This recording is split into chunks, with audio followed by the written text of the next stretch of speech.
রবিবার বিকেলে বিধানসভা নির্বাচনে নির্ঘণ্ট ঘোষণা করার ৫৫ মিনিট আগে বকেয়া দিয়ে দেওয়ার ঘোষণা করেন মুখ্যমন্ত্রী মমতা বন্দ্যোপাধ্যায়। আর রাজ্য সরকারের বিজ্ঞপ্তি প্রকাশ হলো তারপর। জানুয়ারি ২০১৬ থেকে ডিসেম্বর ২০১৯ পর্যন্ত দুই কিস্তিতে বকেয়া দিয়ে পাবেন রাজ্য সরকারি কর্মীরা।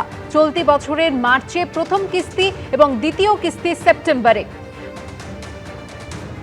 কোন গ্রুপের সরকারি কর্মীরা ৩ বছরের বকেয়া পাবেন কিভাবে? গ্রুপ এ, বি এবং সি। বকেয়া ডিএর টাকা যাবে সরাসরি জিপিএফ অ্যাকাউন্টে। বকেয়া ডিএ জমা পড়ার পরে থাকবে ২ বছরের লক ইন পিরিয়ড। এবং গ্রুপ ডি, সরাসরি বকেয়া ডিএর টাকা পড়বে ব্যাংক অ্যাকাউন্টে। পেনশনভোগীদের বকেয়া ডিএর টাকা সরাসরি যাবে ব্যাংক অ্যাকাউন্টে। এপ্রিল ২০০৮ থেকে ডিসেম্বর ২০১৫ পর্যন্ত বকেয়া ডিএ কবে, কিভাবে ৭ বছর ৯ মাসের বকেয়া ডিএ পাবেন?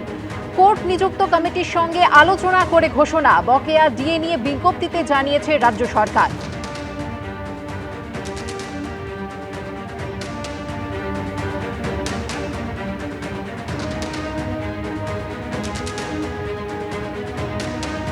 রাজ্য সরকারের এই বিজ্ঞপ্তি নিয়ে বিজেপি নেতা অশোক লাহিড়ী কি জানিয়েছেন, শুনুন।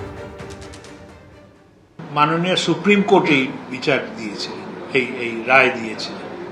তারপরে রিভিউ পিটিশন করেছেন। রিভিউ পিটিশন করে কি বলেছেন? টাকা নেই।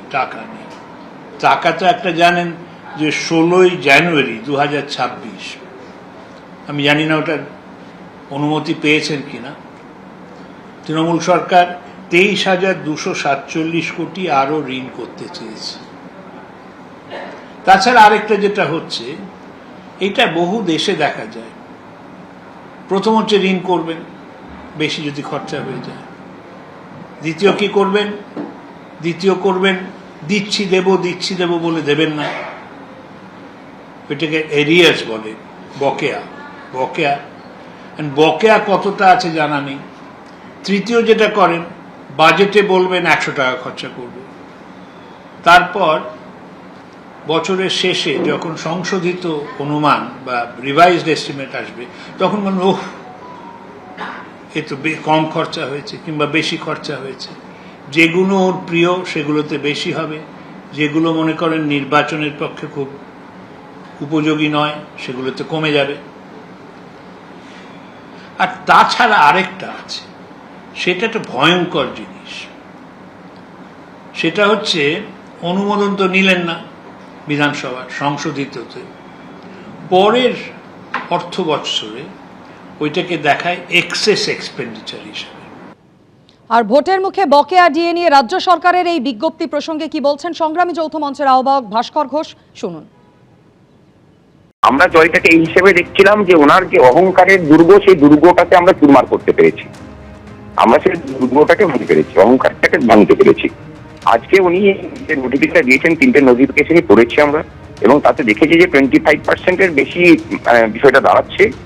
কিন্তু আমাদের প্রশ্ন হচ্ছে, 1/2008 থেকে 31/12/2015 পর্যন্ত এই যে পিরিয়ডটা, সেই যে পিরিয়ডটা সম্পর্কে সাইলেন্ট থেকেছেন এবং বলেছেন যে পরে করব। অর্থাৎ এখন যেটুকু আমার মনে হলো যে ললিপপ ধরিয়ে দিয়ে বললো যে আমাকে জিতিয়ে নিয়ে এসো, তারপরে আমি জিতে যাওয়ার পরে আবার দাঁতটা দেখাবো। এবার শুনুন কনফেডারেশন অফ স্টেট গভর্নমেন্ট এমপ্লয়িজের জেনারেল সেক্রেটারি মলয় মুখোপাধ্যায়ের কি প্রতিক্রিয়া।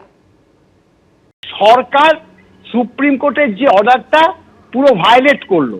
এটা তো বলেনি, সুপ্রিম কোর্ট তো বলেছে ইমিডিয়েট এফেক্ট 25% দিয়ে। তারপরে ফার্স্ট ইনস্টলমেন্টটা বলেছিল 31শে মার্চের মধ্যে। আদার্স যে ইনস্টলমেন্টগুলোতে যদি সরকার দেয়, সেটা পুরো সম্পূর্ণতা করতে হবে জুলাই মাসের 15 তারিখের মধ্যে।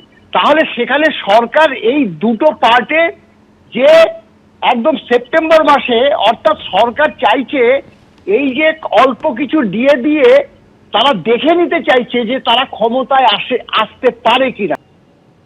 ভোটের মুখে বকেয়া ডিএ নিয়ে রাজ্য সরকারের বিজ্ঞপ্তি, যেখানে বলা হচ্ছে 2016 জানুয়ারি থেকে 2019 ডিসেম্বর পর্যন্ত 2 কিস্তিতে বকেয়া ডিএ পাবেন রাজ্য সরকারি কর্মচারীরা। আর এই নিয়ে আইনজীবী বিক্রম বন্দ্যোপাধ্যায়ের প্রতিক্রিয়া রাখবো আপনাদের সামনে। অবশ্যই আমি সুপ্রিম কোর্টকে ধন্যবাদ জানাবো, কারণ এই গভর্নমেন্ট অর্ডারের মধ্যে মুখ্যমন্ত্রী এখন গিমিক করছেন। এই গভর্নমেন্ট অর্ডারের মধ্যে স্পষ্ট বলা আছে সুপ্রিম কোর্টের রায় 5 ফেব্রুয়ারি 2026, যেটার জন্য আজকে পশ্চিমবঙ্গ সরকার দিতে বাধ্য হলো। এটাই আপনাদের বোঝাতে চাই। আদালতের লড়াই যেমন থাকবে ঠিক সেরকমই আপনাদের একতা, ঐক্য এটাও বজায় রাখতে হবে, তবেই জয় আসবে। আগামী দিনে আবার লড়াই হবে, সেই লড়াইয়ে আশা করব আপনারা সবাই এইভাবেই সংঘবদ্ধভাবে লড়াই করবেন। ভোটের মুখে বকেয়া ডিএর বিজ্ঞপ্তি নিয়ে বিজেপি নেতা দিলীপ ঘোষের কি প্রতিক্রিয়া দেখুন। না চালে বিশ্বাস নাই, যতক্ষণ না পকেটে আসছে, অ্যাকাউন্টে আসছে কর্মীদের, ততক্ষণ পর্যন্ত দেবেন এটা আমি বিশ্বাস করি না। আমার মনে হয় কর্মচারীরাও বিশ্বাস করেন না। গত 5 বছর ধরে সরকারি কর্মচারীদের সঙ্গে যে ব্যবহার মমতা ব্যানার্জি করেছেন তাতে ওনাকে বিশ্বাসও করা যায় না। আর কর্মচারীদের চিন্তাভাবনা করা উচিত কতটা তার উপর ভরসা রাখবে। অন্যদিকে কর্মীদের মুক্তির দাবিতে গিরিশ পার্ক থানার সামনে বিজেপির বিক্ষোভ ঘিরে বাঁধল ধুন্ধুমার। গিরিশ পার্ক থানার গেট ভেঙে ভেতরে ঢুকে গেলেন বিজেপি কর্মীরা। পরে থানার সামনে চলল অবস্থান বিক্ষোভ। একাধিক দাবি নিয়ে ডেপুটেশন দিল বিজেপি। ব্যারিকেডের ওপরে উঠে স্লোগান, পুলিশের সঙ্গে ধস্তাধস্তি, শেষে ব্যারিকেড ভেঙে সোজা থানার ভেতরে। কর্মীদের মুক্তির দাবিতে বিজেপির বিক্ষোভ ঘিরে বাঁধল ধুন্ধুমার। গিরিশ পার্ক থানার গেট ভেঙে ভেতরে ঢুকে গেলেন বিজেপি কর্মীরা। শনিবার নরেন্দ্র মোদীর ব্রিগেড সমাবেশের দিন তৃণমূল বিজেপি সংঘর্ষে রণক্ষেত্রের চেহারা নেয় গিরিশ পার্ক। ওই ঘটনায় 9 জনকে গ্রেপ্তার করে পুলিশ। এদিন ধৃতদের মুক্তির দাবিতে বিক্ষোভ দেখান বিজেপির কর্মী সমর্থকরা। একই সঙ্গে হামলায় অভিযুক্ত তৃণমূল কর্মীদেরকেও গ্রেপ্তার করার দাবি জানান তারা। আমাদের মতো মিথ্যাচার করতেও পারবো না, আমরা সত্যি কথা বলতে চিৎকার করে মানুষের দরবারে এসেছি। মানুষের জবাব দেবে, মানুষের উত্তর দেবে। এবং 4 মে এরা এদের শেষ ঘন্টা, বিদায় ঘন্টা বেজে গেছে। ওই যে আজকে রাস্তায় যে বেরিয়েছেন ওনারা, ওটাও একটা নাটক। শশীবাজার বাড়িতে বিজেপির বিরুদ্ধে হামলার অভিযোগ ওঠার পর রীতিমতো হুঁশিয়ারির সুর শোনা গেছে দিলীপ ঘোষের গলায়। এতদিন যা গুন্ডামি মারপিট করেছেন সব হিসাব চুকতে হবে, সাবধান থাকুন। যদি শশীবাজার বাড়িতে অ্যাটাক হতে পারে, কালীঘাটেও অ্যাটাক হতে পারে, মদন মিত্রে বা চেতলার বাড়িতেও অ্যাটাক হতে পারে, আর এটা হবেও ভোটের আগে, জেনে রাখুন। আমি আজকে এখানে আসার আগে একটা ভিডিও দেখছিলাম, তাতে ওদের একজন নেতা বলছে কেন্দ্রীয় মন্ত্রীর, রাজ্যের মন্ত্রী শশীবাজার বাড়ি আক্রান্ত হয়েছে, এরপর মমতা ব্যানার্জির বাড়ি আক্রান্ত হবে, কালীঘাট আক্রান্ত হবে, চারিদিকে গুন্ডা লেলিয়ে দেবো। আমরা বলি বুকের পাটা থাকলে দেখা, লড়ে নেব, সব কটাকে লড়ে নেব। আমরা কেউ ঘাসে মুখ দিয়ে চলি না, আমরা ঘাসকে জন্ম দিই। এদিন অভিযুক্ত তৃণমূল কর্মীদের গ্রেপ্তারি সহ একাধিক দাবিতে গিরিশ পার্ক থানায় ডেপুটেশন দেয় বিজেপি। অনির্বাণ বিশ্বাসের রিপোর্ট, এবিপি আনন্দ।